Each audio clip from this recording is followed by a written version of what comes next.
est apparue au sein de l'école Hanbalite au IVe siècle de l'Hégire. Ça a commencé. Donc, je ne parle pas, attention, lorsque je parle maintenant de salafis, je ne parle pas des salafis contemporains. Ceux-là, en réalité, s'appellent les wahhabites. Je ne parle pas des salafis contemporains.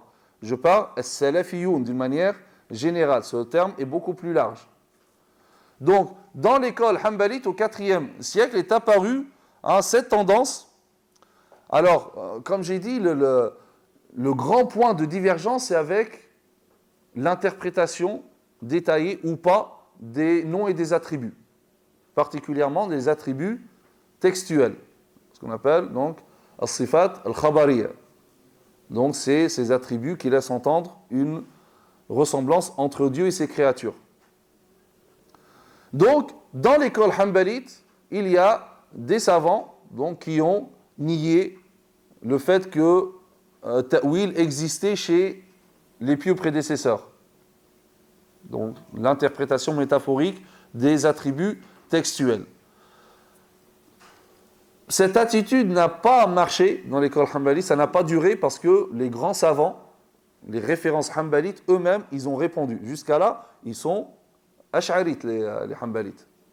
Et parmi les grands savants qui ont répondu à cela, un savant du VIe siècle, le grand Ibn al-Jawzi, l'une des plus grandes références Hanbalites. Donc, c'est-à-dire qu'après, cette attitude-là s'est atténuée, presque disparue, jusqu'à l'arrivée d'Ibn Taymiyyah au 7e siècle de l'Hégire. Et là, cette tendance va réapparaître, naître à nouveau, et lui, il va choisir certains avis, et il va les attribuer au salaf d'une manière exclusive. À chaque fois donc qu'il va choisir un avis, il va attribuer cet avis au salaf en disant qu'il n'y a pas un autre avis chez les salafs. Ça va continuer, bien sûr, les savants lui ont répondu, ça va continuer un petit peu après lui, avec ses élèves comme Ibn al-Qayyim, etc.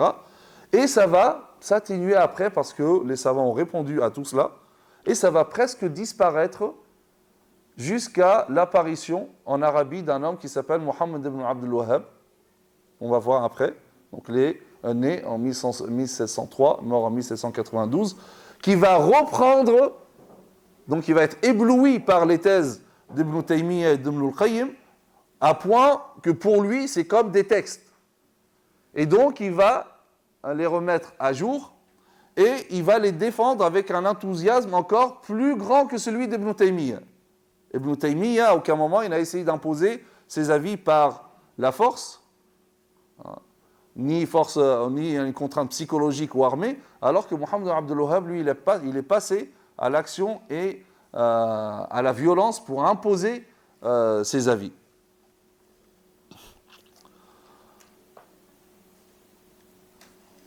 Donc, les adeptes de cette tendance prétendent que l'ensemble de leurs avis remonte à l'imam Ahmed ibn Hanbal. Puis, il réapparut donc à nouveau au 7e siècle de l'Hégire à travers Ibn Taymiyyah qui revivifia ce courant et appela avec excès de zèle et y ajouta des choses répondant aux exigences de son contexte. Puis, ces avis apparurent en Arabie, comme j'ai dit, donc au 12e siècle de l'Hégire à travers Mohammed ibn Abdul Wahhab. Donc, et les wahhabites continuent à y appeler farouchement. Alors, la doctrine des salafis. Alors, ces salafis se sont opposés, donc là on parle même à partir du 4e siècle de l'Hégire, se sont opposés à la méthodologie ash'arite, en voulant ramener l'étude des dogmes à ce qu'elle était du temps des compagnons et des tabi'in. Donc, on ne fait pas d'interprétation, on ne parle pas de ilm al-kalam, donc il faut revenir en arrière. On a vu que l'interprétation ilm al-kalam, tout ça, donc c'est né, finalement, à cause de l'évolution du contexte. Donc c'est pas possible de revenir alors que tu as une évolution du contexte, toi tu veux revenir en arrière. Mais eux donc voulaient, non maintenant, il faut enlever tout ilm al-kalam, etc., revenir comme le contexte des compagnons et des tabi'in. Par conséquent, les éléments de la foi doivent être exclusivement déduits des textes du Coran et de la Sunna, puis au puisant du Coran les fondements de la foi ainsi que les arguments sur lesquels sont fondés ces dogmes. Même s'il y a une argumentation, on prend l'argumentation dans le Coran. Le Coran fait une certaine argumentation parfois. On s'arrête à l'argumentation coranique. Mais ce qu'ils n'ont pas remarqué peut-être, c'est que la raison évolue, les connaissances humaines évoluent. Peut-être que le Coran, donc, il a donné certaines argumentations qui correspondent à la raison de l'époque. De nos jours, on peut avoir d'autres raisonnements. Interdisant aux savants d'émettre des réflexions sur les arguments dans le Coran.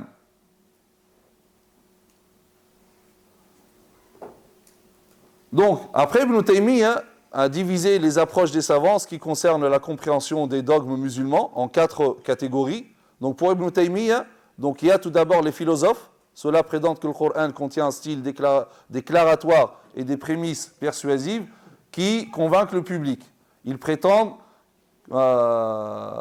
qu'ils sont ceux qui tiennent aux preuves et à la certitude, et que l'argumentation et la certitude sont les seuls moyens d'établir les éléments de la foi. Donc cela, on va voir, il va les disqualifier. Deuxième catégorie, les dialecticiens. Donc ça, c'est mais il veut dire par là les mu'tazilites. Donc bien sûr, là encore, il va disqualifier les mu'tazilites. Troisième catégorie, donc un groupe de savants qui méditent ce que le Coran comporte comme dogme et argument, et accordent de foi en tout cela. Ils les prennent non en tant qu'argument qui guide et oriente la raison, mais pour en tirer les prémices, mais en tant que versets apportant des informations auxquelles il faut croire, sans pour autant faire de leur contenu des prémices pour le raisonnement rationnel. Donc, il semblerait, que, comme dit le Cheikh Abu Zuhra, qu'il parle ici des maturidites. Ensuite, donc, il parle des ash'arites. Et après cette classification, il affirme que la voix des salafs ne correspond à aucune de ces 4 catégories. Donc on est là, à partir de là, cette exclusion. Donc ça vient surtout d'Ibn Taymiyyah, c'était un grand savant, mais quand même dans ce sens-là, il a été critiqué parce qu'il a exagéré dans le fait d'exclure les autres. Donc pour lui, donc, la voix des salafs ne correspond à aucune de ces 4 catégories. Il s'agit d'une toute autre voie, puisque les dogmes ne peuvent être établis qu'à partir des textes, et leurs arguments ne peuvent être puisés que des textes. Donc tout part du texte, même l'argumentation. Donc ces salafis n'accordent pas la foi, ou n'accordent pas foi en la raison, car elle est susceptible de s'égarer. Ils accordent foi aux textes ainsi qu'aux arguments que suggèrent les textes, car il s'agit d'une révélation. Mais en dehors, l'aql peut s'égarer, donc on ne peut faire confiance à l'aql.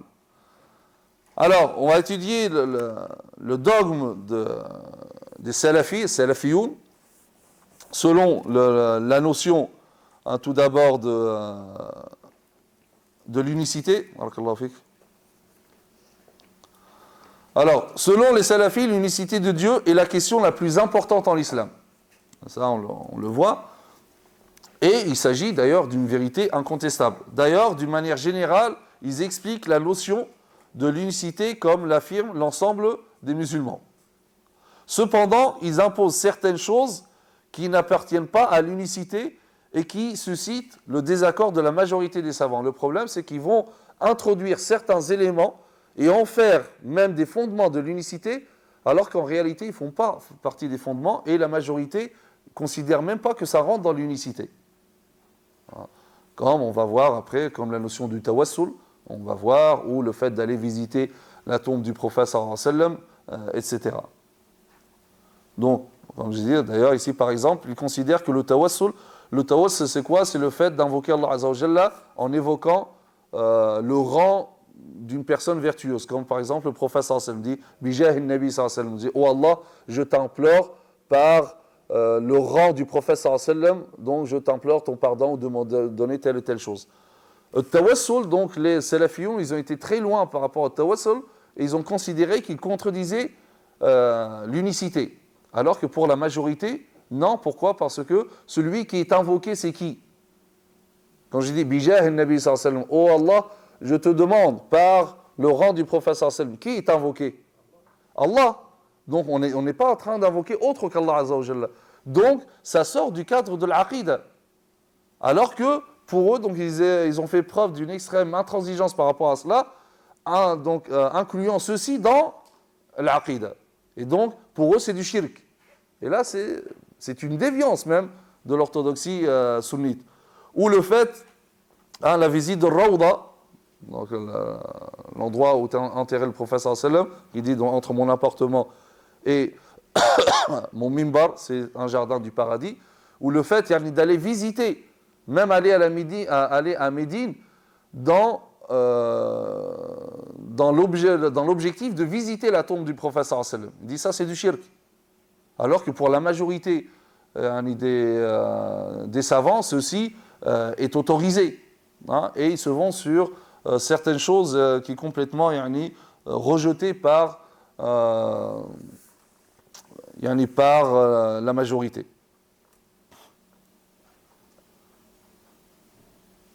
Alors, c'est vrai que les musulmans divisent l'unicité, et ça c'est commun à tous les musulmans, ils divisent l'unicité de Dieu en 3 catégories.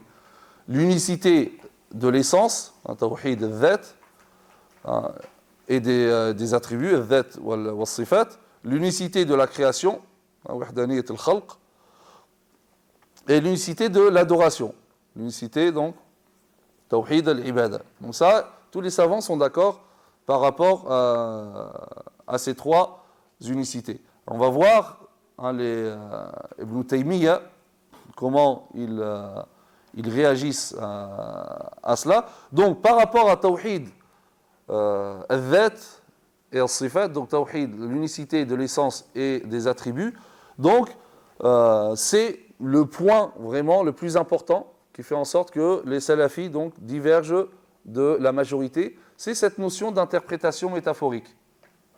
Donc, Ibn Taymiyyah adopte un avis, et non seulement il adopte un avis, mais il va dire que c'est le seul avis des pieux prédécesseurs. Il n'en existe pas un autre. Et c'est ce qu'on appelle l'ithbat. L'ithbat, c'est le fait de dire que, par exemple, Allah Azza wa Jalla a une main, mais une main différente de celle de l'être humain. Une main qui correspond à sa grandeur et à sa perfection. Donc, Ibn Taymiyyah va dire que, non seulement il va dire que c'est l'avis des pieux prédécesseurs, mais c'est le seul avis, et donc il rejette farouchement les autres attitudes qui sont ta'wil, donc farouchement tous ceux qui disent qu'on peut recourir à l'interprétation métaphorique, donc c'est des égarés, et même ce qu'on appelle le tafwid. Le tafwid, en réalité, c'était même l'avis prédominant chez les pieux prédécesseurs. Le tafwid, c'est quoi? Le tafwid, c'est dire, comme eux ils disaient, amirruha kama ja'at. Ces textes-là, ces termes, passez-les comme ils viennent. C'est-à-dire, il ne faut pas s'arrêter dessus. Allah a une main, seul Allah sait ce qu'il veut dire par là. C'est-à-dire, on ne s'arrête pas, on n'essaye pas de donner un sens, parce que dire Allah il a une main, oui, au sens littéral, mais pas comme la nôtre, on a donné un sens. Tafwid, non. Tafwid dit, seul Allah il sait ce qu'il veut dire par là. Donc, on ne s'arrête pas, comme disaient les pieux prédécesseurs, amirruha kama ja'at. Faites-les passer comme ils viennent. Où il disait ici aussi, leur explication réside dans leur récitation. Yani, on ne va pas plus loin que la récitation.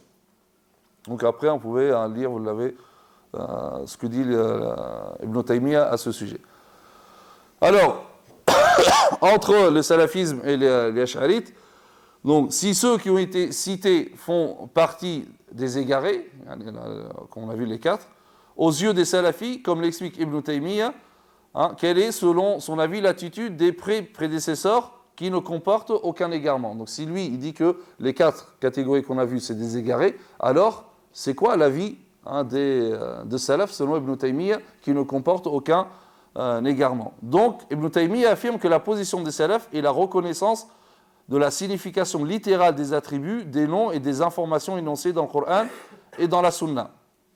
Par conséquent, il estime que l'attitude de salaf consiste à reconnaître que Dieu a une main, sans lui définir un comment, et sans anthropomorphisme, donc une main ou une face, sans lui définir un comment, ainsi que la descente et le fait qu'il soit au-dessus des cieux, et tout autre sens énoncé par le Coran. entendant par là le sens littéral et non pas le sens figuré. Donc selon lui, il n'y a rien dans le Coran, ni dans la Sunna, ni d'après Salaf, parmi les compagnons et les tabi'in, ni d'après les imams qui ont vécu pendant l'ère des passions et des désaccords, une seule lettre qui contredit ceci. C'est ça, l'intransigeance de Taymiyyah par rapport à ça. Ni textuellement, ni dans des termes qui pourraient le laisser entendre.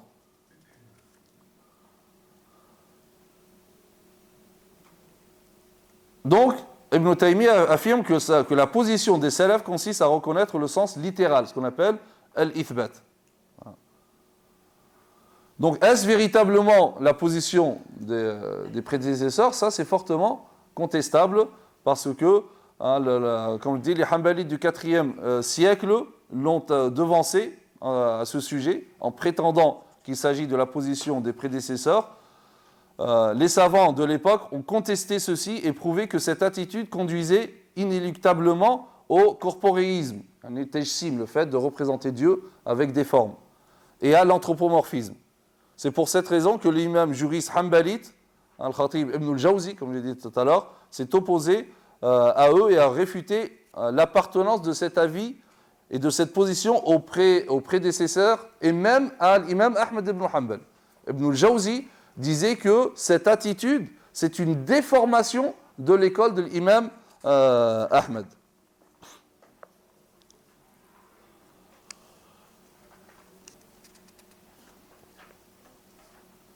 Et d'ailleurs, Ibn al-Jawzi, je pense que ici je ne le mets pas, mais je peux vous lire un petit peu ce que dit Ibn al-Jawzi, rahimahullah, il dit j'ai vu parmi les nôtres, les savants hanbalites, certains qui ont parlé des fondements d'une manière qui ne convient pas. Ils composèrent des ouvrages par lesquels ils déformèrent l'école, l'école hanbalite. Je les ai vus descendre au niveau du commun des musulmans en comprenant les attributs comme les sens les perçoivent. Ils entendirent que Dieu Adam à son image et ils attribuèrent à Dieu une image et un visage en plus de son essence, ainsi qu'une bouche, des lèvres, des dents, des lumières à son visage, des mains, des doigts, une paume de main, un auriculaire, un pouce, une poitrine, une cuisse, des jambes et des pieds. Et ils dirent, nous n'avons pas entendu parler de la tête. Ils disent que tant que Dieu n'a pas parlé de sa tête, on ne peut pas dire qu'il a une tête. Il a tous les autres, mais pour la tête, ils ont dit, on n'a pas entendu parler de tête. Ils comprirent les noms et les attributs selon le sens apparent et qualifièrent tout ceci d'attributs. Or, cette appellation est une pure invention. Ibn al-Jawzi et la majorité des savants disent que ces choses-là, on ne peut même pas les qualifier de sifa, attributs, sifa. Parce que ça, ce n'est pas une caractéristique, c'est une partie. Ça, c'est des parties. Mains, pieds, yeux, c'est des parties, c'est des organes. Ce n'est pas des sifa. Sifa, on peut en tirer ce qu'on appelle le sifat al-ma'nawiyya, des qualificatifs. Quand tu dis science, donc tu dis sachant. Quand tu dis vie, tu dis vivant. Donc pour que ce soit une sifa, il faut que ça donne lieu à un qualificatif. Mais quand tu dis main, quel qualificatif ça donne? Rien. Parce que c'est des parties. Donc Ibn al-Jawzi dit ça, c'est une innovation, juste l'appellation de dire que la main, les yeux, etc., ça fait partie d'un sifat, c'est une innovation. Ils n'ont pour cela aucune preuve relatant du texte ou de la raison. Ils se détournèrent des textes qui impliquent l'écartement du sens apparent et l'adoption du sens qui convient obligatoirement et nécessairement à Dieu. Comme ils s'abstinrent à réfuter les caractéristiques des contingents qu'impliquent les sens apparents.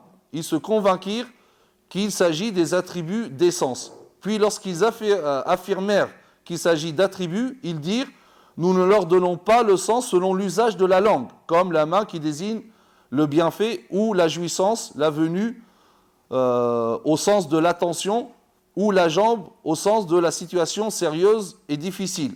Mais ils dirent « Nous comprenons les textes équivoques selon leur sens apparent connu. » Or, ce sens apparent connu, c'est ce qui est familier aux êtres humains. Cependant, un texte ne peut être pris selon son sens apparent que dans la mesure du possible. Hein, sinon, on est obligé de faire une métaphore.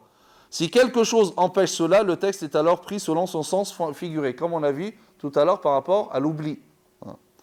Ensuite, ils se plaignent lorsqu'ils sont accusés d'anthropomorphisme, en disant « Nous sommes Ahl Sunnah ». Subhanallah, Ibn al-Jawzi, il parle comme s'il parlait de nos jours. Alors que leur parole est clairement de l'anthropomorphisme. Et ils ont été suivis par des gens du commun des musulmans. Par ailleurs, j'ai conseillé le suiveur et le suivi en disant « Nos compagnons, les Hanbalites, vous êtes des compagnons et des disciples de votre grand imam Ahmed ibn Hanbal,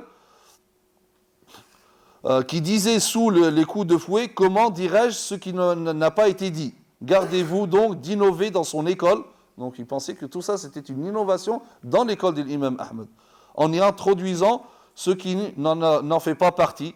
Puis vous avez dit au sujet de ces hadiths, nous les prenons selon leur sens apparent. Donc, or, le sens apparent de al-qadam, on dit, parce qu'ils disent, nous on prend le sens apparent. Il dit, le sens de qadam, c'est pied. Celui qui dit que Dieu s'est établi sur le trône par son essence, il a soumis Dieu au sens physique. Il ne faut pas négliger ce qui prouve le fondement, à savoir la raison, car c'est par cette raison que nous avons connu Dieu, exalté soit-il, et que nous avons considéré Dieu comme n'ayant pas de début. Si vous vous étiez contenté de dire « nous lisons les hadiths tels qu'ils nous sont parvenus et nous nous taisons », ça c'est ce qu'on appelle le tafwid. Ça c'est la majorité des prédécesseurs, ils disaient ça. Il dit « personne ne vous aurait contredit ». Mais c'est votre interprétation selon le sens apparent, ala zahiriya, qui est l'aide. N'introduisez pas dans l'école de ce vertueux salafi ce qui n'en fait pas partie. Ça, c'est les paroles d'Ibn al-Jawzi. Donc on voit que les savants eux-mêmes, les Hanbalites, donc, ont réfuté ces choses-là. Alors, la création du Coran, là encore, l'imam Ibn Taymiyyah, rahimahullah, donc, il considère donc, que le Coran, donc, il a été créé, il est incréé, que ce soit dans le sens de la parole interne, mais même les lettres, etc. Donc, Coran créé d'une manière générale. Mais ici, Ibn Taymiyyah, même si c'est ça existe, c'est pas ça le problème. Mais Ibn Taymiyyah, ici, il va rajouter quelque chose de surprenant. Et pour Ibn Taymiyyah, donc, il ne pense pas qu'il y a une corrélation entre le fait que le Coran soit la parole incréée de Dieu et le fait que la parole de Dieu soit éternelle. D'ailleurs, donc, regardez, Dieu, bien sûr, est éternel, c'est-à-dire qadim, sans début. Pour lui, le fait de dire que le Coran, c'est la parole incréée de Dieu. Mais pour lui, parce que pour la majorité, les attributs de Dieu sont inhérents à l'essence divine. Donc si Dieu n'a pas de début, ses attributs non plus. Par contre, Ibn Taymiyyah, il dit, d'accord, Dieu a une parole, mais ça ne veut pas dire que cette parole-là n'a pas de début. Donc pour lui, il peut admettre que Dieu, à un moment, il n'avait pas cette parole. C'est-à-dire qu'à un moment, Dieu ne pouvait pas parler. Hein? C'est ce que dit Ibn Taymiyyah. Il y a beaucoup de personnes, entre guillemets, salafis, si tu leur disais cet avis, sans dire que ça appartient à Ibn Taymiyyah, il va dire que tu es un égaré. Comment dire que la parole de Dieu n'a pas de début alors que la parole de Dieu c'est un attribut de Dieu inhérent à son essence. Donc si l'essence n'a pas de début, ses attributs non plus. Il va dire, écoute, c'est pas moi qui dis ça, c'est Ibn Taymiyyah. Hein? Et là, il va commencer à... Non, Ibn Taymiyyah, non, jamais il a dit ça. Là, renseigne-toi. Hein? Alors, par rapport à la création, est-ce que, donc là, l'avis d'Ibn Taymiyyah par rapport à la création de l'acte en particulier, il rejoint un petit peu les Mu'tazilites en disant que Dieu crée l'action par un pouvoir qui a mis dans l'homme. Au moment où que l'homme va vouloir faire, Allah crée ce pouvoir dans l'homme. Et donc, il crée par ça. Donc, Dieu crée l'acte par ce pouvoir qu'il crée dans l'homme. Les Ash'arites vont dire, mais si on dit ça, c'est comme si on disait que Dieu était incapable de le créer que par ça. Or, Dieu n'a pas besoin de quelque chose pour créer. Donc voilà, comme j'ai dit, c'est une question un petit peu philosophique, mais c'est juste pour dire que Ibn Taymiyyah, parce que là, pareil, les salafis, ils vont aussi discuter cette question alors qu'ils ne la comprennent pas réellement. Hein, donc attention, Al-Ash'ari, il a dit que l'axe de la création humaine est acquis par l'homme. Ils vont dire complètement, ah non, ça c'est une innovation, ça n'existe pas, etc., alors que c'est l'avis de la majorité. Donc on dit, Ibn Taymi a contre les Ash'arites, et d'ailleurs les Maturidites aussi, donc la majorité, et les qualifiant de coercitionnistes. Comme si l'être humain n'a pas le choix. Il leur reprocha la distinction qu'il fit entre l'action en soi et l'acquisition, le kesm, en considérant l'acte humain comme étant créé par Dieu et en attribuant l'acquisition à l'homme. Donc, le résumé, c'est ce que je viens de vous dire. Ainsi, l'acte humain est attribué à Dieu du fait qu'il est le créateur de sa cause, à savoir la capacité de l'homme. Donc, il a créé cet acte par cette capacité qu'il a créée en l'homme.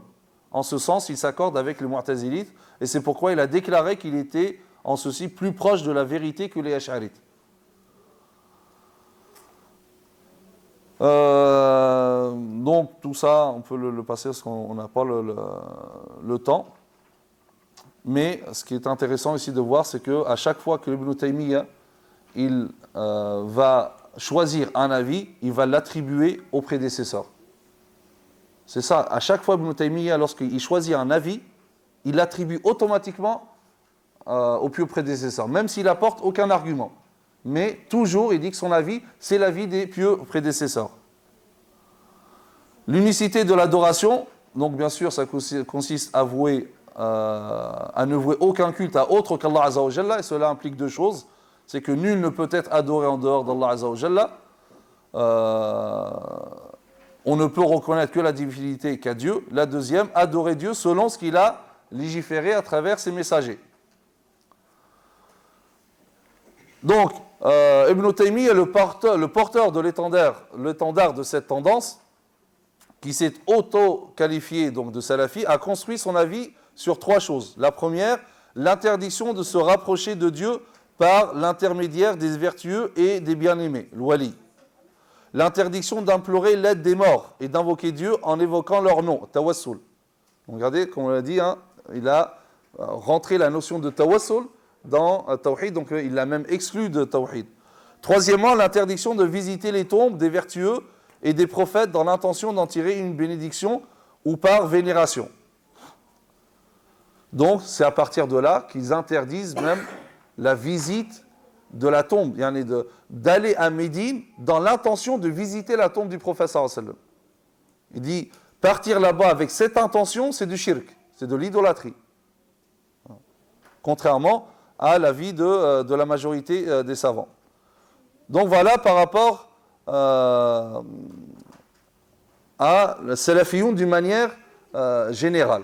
D'accord ? Donc ils vont être très très loin par rapport à cette question, comme j'ai dit, de visite de la tombe du prophète sallallahu alayhi wa sallam, le fait même d'implorer Allah Azza wa Jalla en se dirigeant vers la tombe du prophète sallallahu alayhi wa sallam, il dit ça c'est du shirk. Alors que ce n'est pas l'avis des pieux prédécesseurs. On a posé l'avis à l'imam Malik, rahimahullah, est-ce que lorsque je visite la tombe du prophète sallallahu alayhi wa sallam, est-ce que je me détourne de lui, je me tourne le dos, et donc je vais vers le qibla, parce que comme je visite la tombe du prophète sallallahu alayhi wa sallam, elle est comme ça, le qibla, c'est au sens opposé. Et l'imam Malik dit, pourquoi te détourner de lui alors que c'est ton intercesseur auprès d'Allah Azza wa Jal? Pourquoi te détourner de lui? L'imam Malik. Est-ce que l'imam Malik également, on va le sortir de Tawhid? C'est vraiment une intransigeance là où il ne faut pas. Visiter la tombe du prophète sallallahu alayhi wa sallam, en quoi? C'est du shirk.